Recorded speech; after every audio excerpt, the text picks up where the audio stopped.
नौरंगपुर गांव में मोहन अपने परिवार के साथ रहता है। मोहन सब्जी बेचकर अपने घर का गुजारा करता है।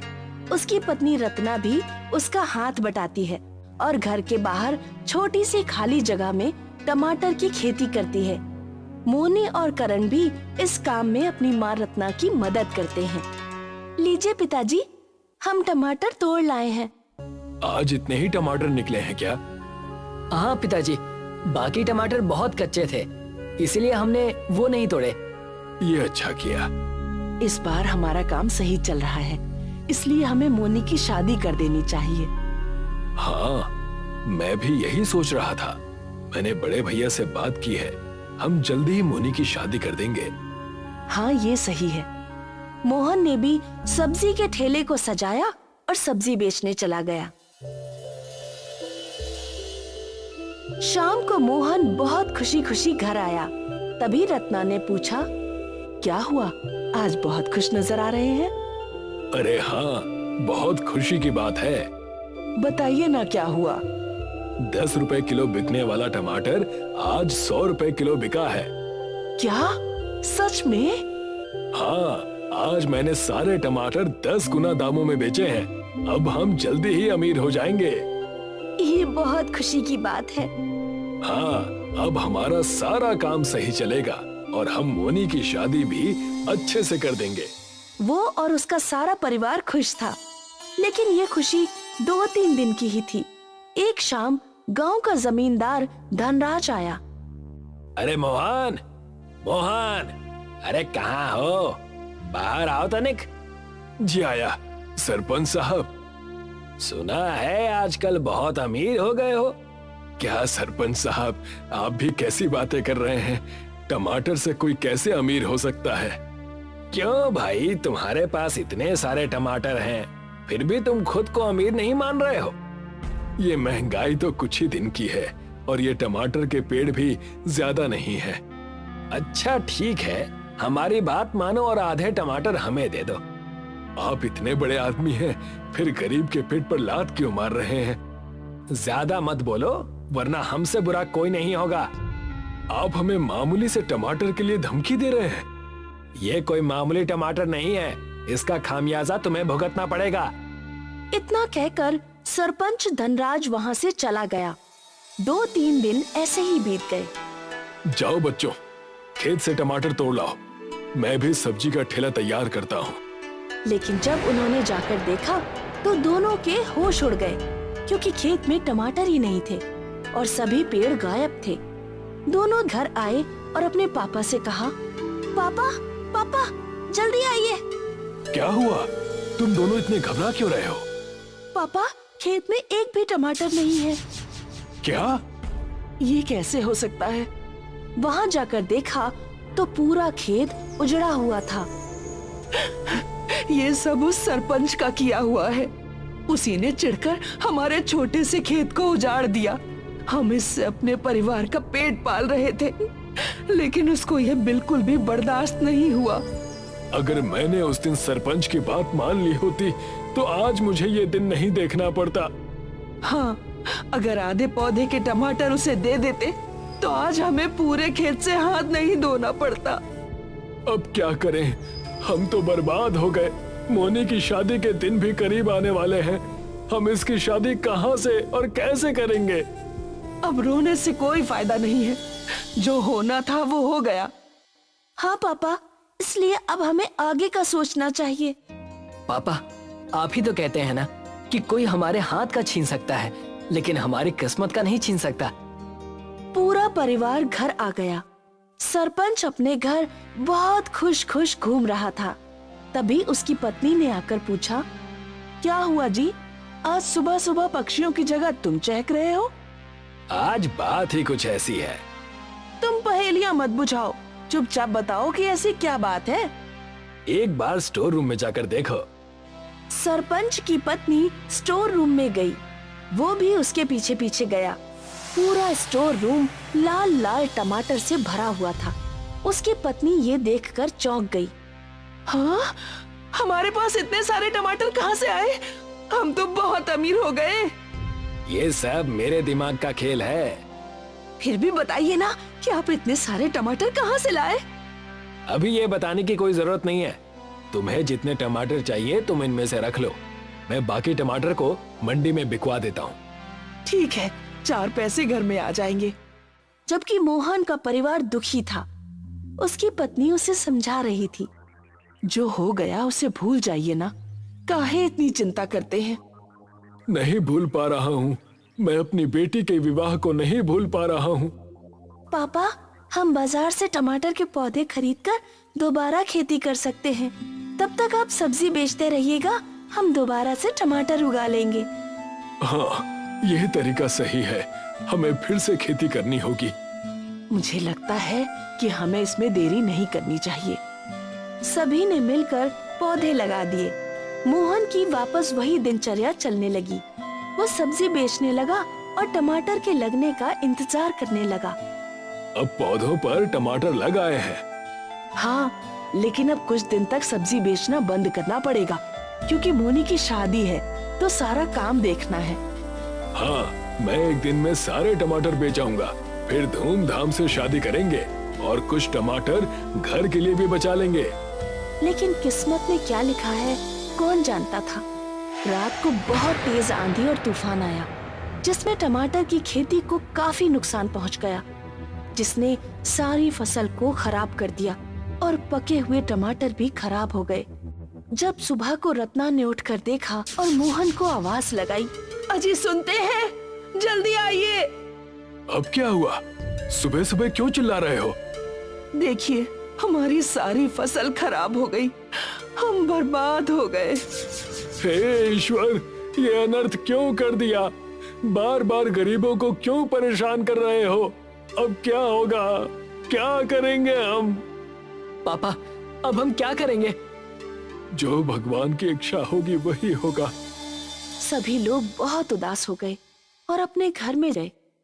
तुम उदास मत हो, सब ठीक हो जाएगा। कुछ ठीक नहीं होगा। 2 दिन में मोनी का विवाह है। कुछ टमाटर से उम्मीद थी, लेकिन अब हमारे पास पैसे कम पड़ जाएंगे। हाँ, मुझे यही चिंता है कि अब क्या होगा।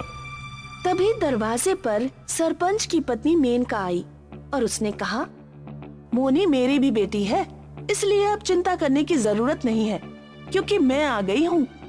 आप हम गरीबों के घर, आपसे अमीर कोई भी नहीं है, आप बहुत अमीर हैं। मैं आपके सामने बहुत छोटी हूँ, क्योंकि मेरे पति ने आपके साथ जो भी किया उसने मुझे बहुत छोटा कर दिया। सरपंच जी ने क्या किया?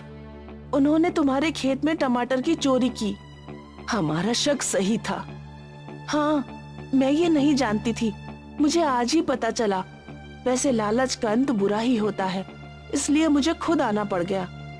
क्या हुआ, सब ठीक है ना? जितने भी टमाटर चोरी किए थे सब गल गए। मैं तुम्हारे नुकसान की भरपाई करने आई हूँ, लेकिन इसमें आपका कोई दोष नहीं है, तो ये दंड हम आपके ऊपर नहीं डाल सकते हैं। ये कुछ पैसे रख लीजिए, मोनी मेरी भी बेटी है और इसकी शादी धूमधाम से कीजिए। मोहन और रत्ना के मना करने के बाद भी मेनका ने नुकसान के पैसे दे दिए और माफी मांगकर घर चली गई। एक ये है कि इतनी अच्छी है और एक इनका पति है कि दुष्ट है। ईश्वर ने हमारी मदद करा दी, अब हम मोनी का विवाह अच्छे से कर सकते हैं। सभी लोग बहुत खुश हुए। आज और सब्जी बेच आता हूँ, फिर तो कल नहीं जाऊंगा। हाँ, कल शादी है, कल कैसे जाओगे? मोनी दरवाजे तक गई और चिल्लाई, माँ, पापा, जल्दी आइए, ये कैसा चमत्कार हो रहा है? दोनों ने बाहर जाकर देखा तो हैरान हो गए, क्योंकि उनके छोटे से खेत में टमाटर की बारिश हो रही थी। वहाँ बहुत बड़ा टमाटर का ढेर लग गया। ये देखकर सभी बहुत खुश हुए।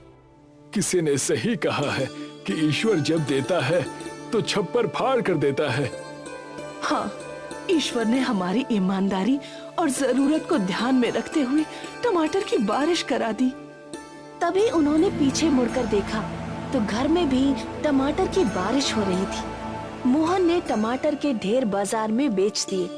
मोहन हजारों रुपए टमाटर बेचकर कमा चुका था। सरपंच को जब ये पता चला तो उसने खुद को दोष दिया और कभी भी चोरी ना करने का प्रण लिया। अगले दिन मोनी का विवाह धूमधाम से हो गया। मोहन अब बहुत अमीर बन चुका था।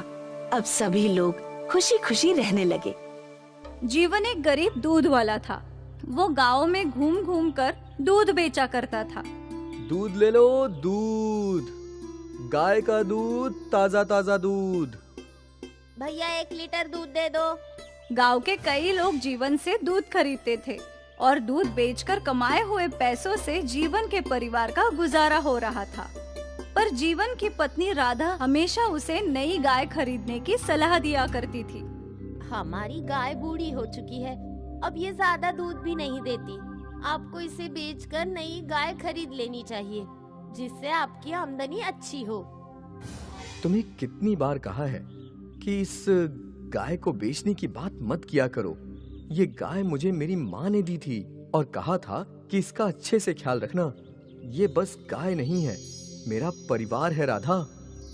ठीक है, कम से कम आप इतने पैसे तो इकट्ठा करने की कोशिश कर सकते हैं, जिससे हम नई गाय खरीद सके। हाँ, मैं कोशिश करता हूँ। जीवन को अपनी गाय से बहुत प्यार था। वो अपनी गाय का बहुत ख्याल रखता था। उसे अपने हाथों से खाना खिलाता और उसके साथ बातें भी किया करता था। अरे गौ माता, आपके साथ एक और गाय आएगी। आप उसे भी अपनी सहेली बना लेना। पक्का नहीं बता सकता कि कब आएगी, पर मैं पैसे बटोर रहा हूँ। उम्मीद है कि जल्द ही आ जाएगी। आप ऐसे ही अपनी कृपा मुझ पर बनाए रखना। अब से जीवन अगल बगल के गांव में भी दूध बेचने जाया करता था और सारा दूध बेचकर ही आया करता था। जो भी पैसे ज्यादा मिलते उन्हें एक गुल्लक में जमा किया करता था। जल्दी हमारी नई गाय आने वाली है। हाँ, आ जाएगी। महीने बीते और जीवन अब भी दूध बेचकर पैसे कमाता था। एकाएक जीवन की गाय की तबीयत खराब हो गई। इन्हें क्या हुआ? पता नहीं, कल तक ठीक थी, पर आज खाना अचरा खिलाते ही उल्टी कर रही है। हे भगवान, मैं अभी डॉक्टर को बुलाकर लाता हूँ। जीवन दौड़ते हुए पशुओं के डॉक्टर के पास गया और उन्हें अपने घर ले आया। ये देखिए डॉक्टर साहब, मेरी गौ माता कुछ भी नहीं खा रही हैं, बस उल्टियाँ कर रही हैं। लगता है इनका पेट खराब है और ये बहुत कमजोर भी लग रही हैं। ये समस्या कितने दिनों से हो रही है? कल रात तक तो गौ माता ठीक थी, बस एक ही दिन में ऐसी हालत, ये चिंताजनक है। खैर, मैं दवाइयां दे देता हूँ, देखते हैं क्या बदलाव होता है। जी। डॉक्टर ने गाय को इंजेक्शन लगाया और कुछ बड़ी बड़ी गोलियां गौमाता के मुंह में डाली। मेरी गौ माता कब तक ठीक हो जाएंगी डॉक्टर? कुछ कह नहीं सकते। गाय की उम्र हो गई है, अगर दवाइयों ने सही असर किया तो जल्द ही ठीक हो जाएंगी। मैं कल सुबह वापस आऊंगा जांच करने। ठीक है डॉक्टर साहब। डॉक्टर चला गया और जीवन रात भर अपनी गौमाता के पास ही बैठा था। अचानक रात को उसकी गौमाता रोने लगी। क्या हुआ गौ माता, क्या हुआ? जीवन की गौमाता के आंसू रुक ही नहीं रहे थे। जीवन को कुछ समझ नहीं आ रहा था। उसने अपनी गाय को गले लगा लिया और रोते रोते पता नहीं कब गौ माता ने दम तोड़ दिया। जब गौ माता ने सांसें लेना बंद कर दिया तो जीवन हका बक रह गया। नहीं। वो जोर जोर से रोने लगा। राधा दौड़ते हुए आई। मेरी गौ माता चली गई। राधा, मेरी गौ माता चली गई। राधा को इस बात का अंदाजा था। गाय की उम्र हो चुकी थी, पर जीवन के लिए उसकी गाय ही उसका सब कुछ था। गौमाता की मौत से जीवन को गहरा सदमा लग गया था। जीवन ने एकाएक खाना पीना छोड़ दिया था। उसका किसी भी चीज में मन ही नहीं लग रहा था। ये तो होना ही था। आपको अपनी गाय से बहुत लगाव था, मैं जानती हूँ, पर वो अब इस दुनिया में नहीं है। पर हम तो है। हमें जीवित रहने के लिए कुछ ना कुछ तो करना ही होगा। हमें दूसरी गाय खरीदनी होगी। ठीक है। राधा ने वो गुल्लक लाया और गुल्लक को तोड़ दिया और पैसे गिनने लगी। ये तो बस 2000 रुपए है। इतने कम पैसों में गाय कहाँ से आएगी? मुझे नहीं पता, मेरा तो सब कुछ मेरी गाय ही थी। अब भगवान की जो मर्जी। हे भगवान। राधा को समझ नहीं आ रहा था कि अब घर कैसे चलेगा। वो भगवान जी से प्रार्थना करने लगी। आप तो कोई चमत्कार दिखाइए प्रभु। रात को सोने से पहले जीवन अपनी गौशाला के पास गया।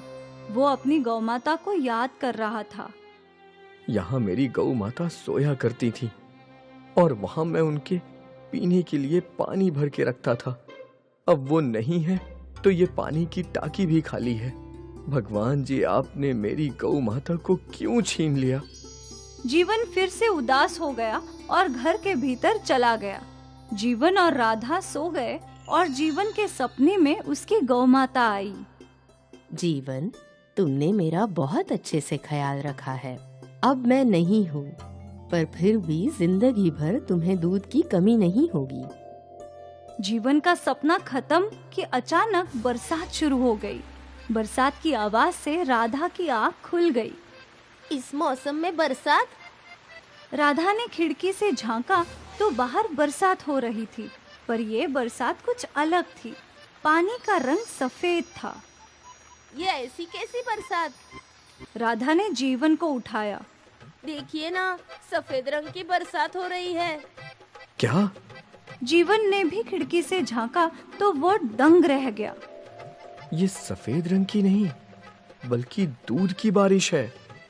दूध की बारिश?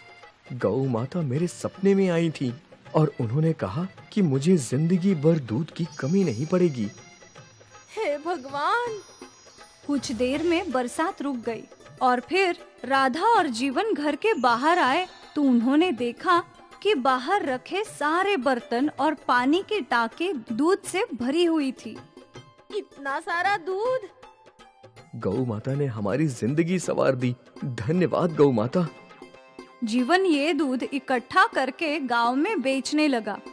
दूध ले लो, दूध, गाय का दूध, ताजे ताजे दूध।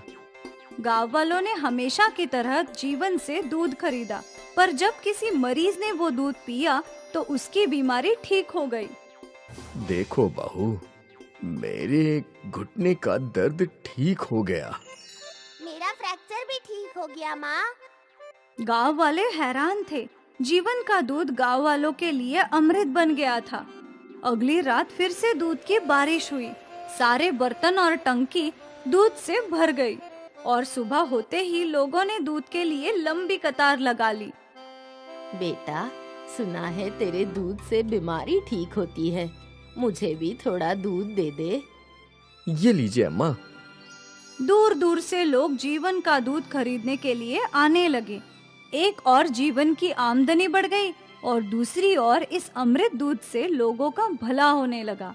जीवन की गौमाता ने जीवन की जिंदगी संवार दी, दूध की बारिश करवा के।